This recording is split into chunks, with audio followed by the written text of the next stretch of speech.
hal yang terkait erat dengan lymphoid system adalah immune system, sistem imunitas. Imunitas sendiri adalah kemampuan tubuh untuk bereaksi terhadap kehadiran substansi asing atau mikroba patogen di dalam tubuh. Nah, ada dua jenis imunitas, ada yang disebut dengan innate immunity atau imunitas bawaan. Innate immunity biasa juga disebut dengan non-specific resistance. Ada 3 bagian yang membangun innate immunity ini. Ada yang bersifat mekanik, berfungsi untuk mencegah masuknya patogen ke dalam tubuh, atau kalau sudah terlanjur masuk dibuang dengan cara mekanik ini. Yang kedua, innate immunity ini dikerjakan oleh mediator kimiawi yang dihasilkan oleh sel-sel tertentu. Fungsinya adalah merangsang terjadinya fagositosis terhadap patogen atau sesuatu yang dianggap asing itu. Dan yang kedua, merangsang terjadinya inflamasi. Nah, yang ketiga adalah unsur pembangun innate immunity ini adalah sel-sel, sejumlah sel yang terlibat dalam proses fagositosis dan pembentukan mediator kimiawi itu. Itu tentang innate immunity.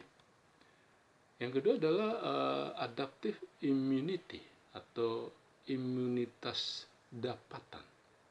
Imunitas dapatan atau adaptive immunity biasa disebut dengan specific immunity.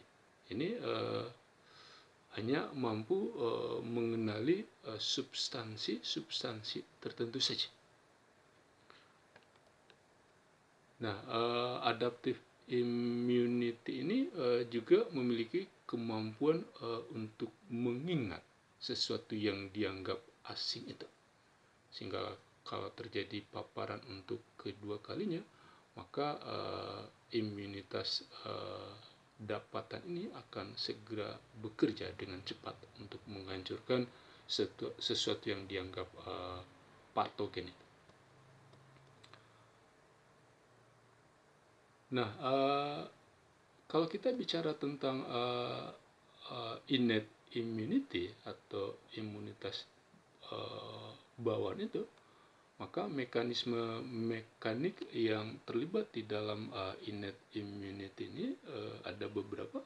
Ada yang berupa kulit, jadi kulit yang menutupi seluruh permukaan tubuh kita itu berfungsi untuk mencegah terjadinya infeksi, mencegah masuknya mikroba patogen atau sesuatu yang berbahaya bagi tubuh ke dalam tubuh.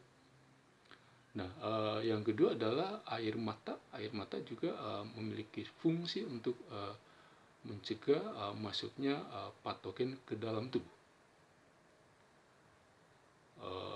Air liur, membran mukosa dan mukus juga bekerja sebagai mekanisme mekanik di dalam innate immunity ini.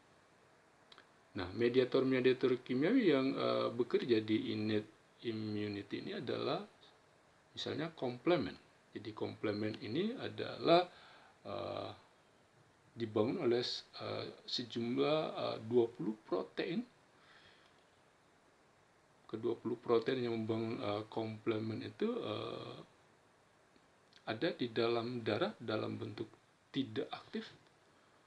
Nah, nanti kalau ada sesuatu yang bisa mengaktifkan dia, maka protein-protein yang menyusun komplement itu akan teraktivasi. Aktivasinya bisa melalui jalur klasik, bisa melalui jalur alternatif. Mediator kimiawi yang lain yang bekerja di innate immunity ini adalah interferon. Interferon ini fungsinya adalah untuk mencegah terjadinya replikasi virus. Jadi kalau ada sel yang terinfeksi oleh virus, maka sel itu akan menghasilkan interferon. Nah, ini ada tabel yang melis sejumlah mediator kimiawi dan fungsinya yang bekerja di innate immunity.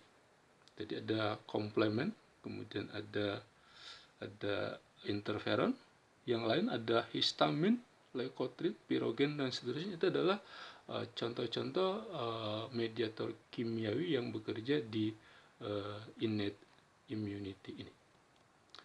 Nah, kalau kita lihat komplement saja dulu.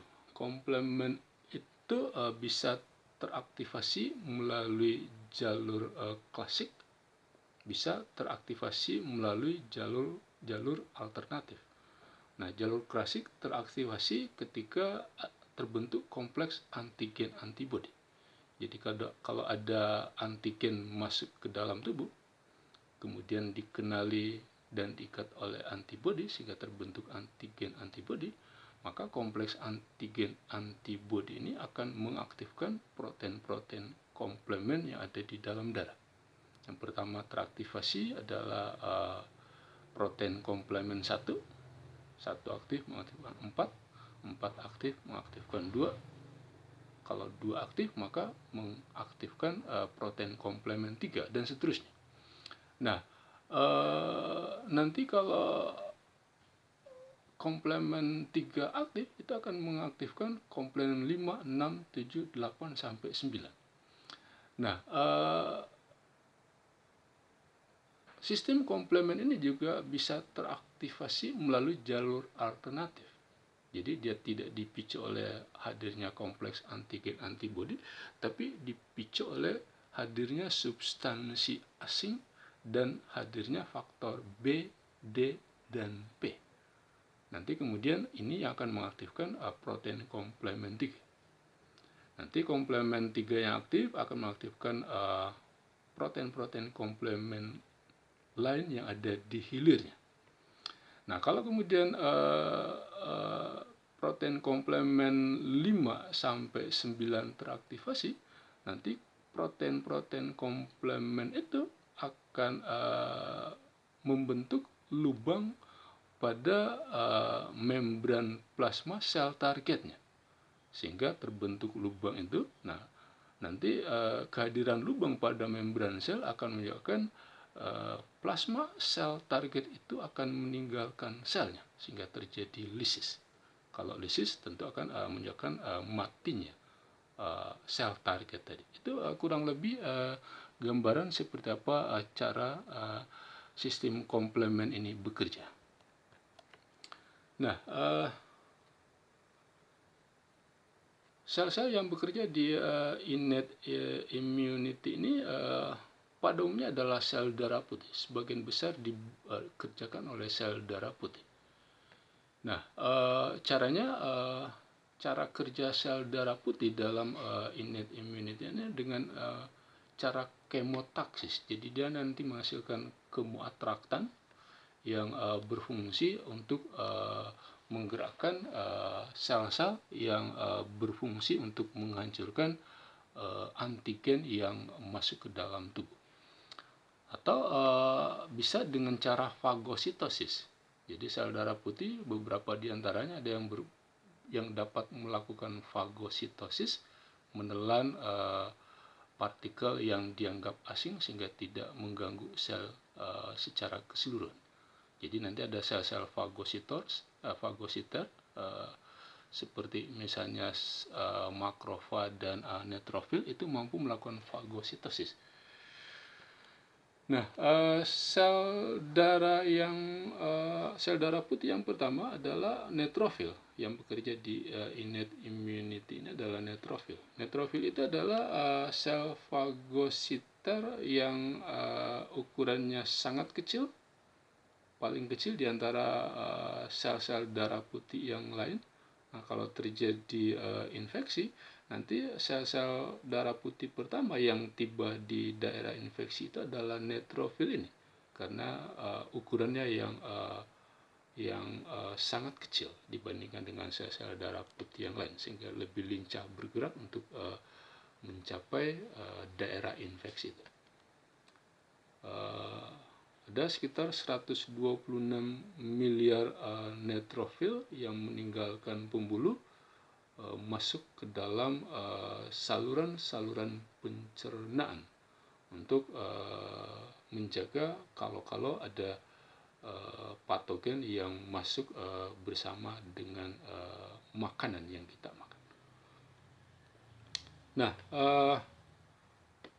sel darah putih yang lain yang bekerja di innate immunity adalah makrofag. Makrofag ini sebenarnya adalah monosit. Jadi ketika di dalam pembuluh dia adalah monosit. Nah, ketika monosit meninggalkan pembuluhnya masuk ke dalam jaringan, nanti monosit akan membesar hingga 5 kali lebih besar dari ukuran sebelumnya. Kemudian dikenal sebagai makrofag. Nah, makrofag ini diberi nama berbeda bergantung jaringan tempat dia berada. Makrofag yang ada di jaringan saraf disebut dengan mikroglia, yang ada di jaringan paru-paru disebut dengan datsa, kemudian yang ada di hati disebut dengan sel cover. Sel cover sesungguhnya terdapat pada dinding sinusoid jaringan hati, tepatnya di sistem retikuloendotelial. Nah, makrofag ini bisa ditemukan di kulit, membran serosa dan membran mukosa, termasuk di sekitar pembuluh darah dan pembuluh limfoid. Oke. Sel darah putih yang ketiga yang bekerja di innate immunity ini adalah basofil dan mastosit. Basofil dan mastosit menghasilkan mediator kimiawi yang merangsang terjadinya inflamasi. Basofil menghasilkan leukotrin, mastosit menghasilkan histamin. Keduanya merangsang terjadinya inflamasi. Nah, yang sel darah putih yang lain yang ikut membangun innate immunity ini adalah eosinofil. Eosinofil bekerja antagonis dengan basofil dan mastosit karena mediator kimiawi yang dihasilkan oleh eosinofil ini justru mengurangi inflamasi. Sel yang lain yang ikut membangun innate immunity adalah NK cell, natural killer cell. Kehadiran natural killer cell ini berfungsi untuk menghancurkan sel-sel tumor, termasuk sel-sel yang terinfeksi oleh virus dengan cara lisis. Jadi NK cell ini kalau ketemu sel tumor atau sel yang terinfeksi virus, maka sel-sel itu akan dihancurkan dengan cara lisis.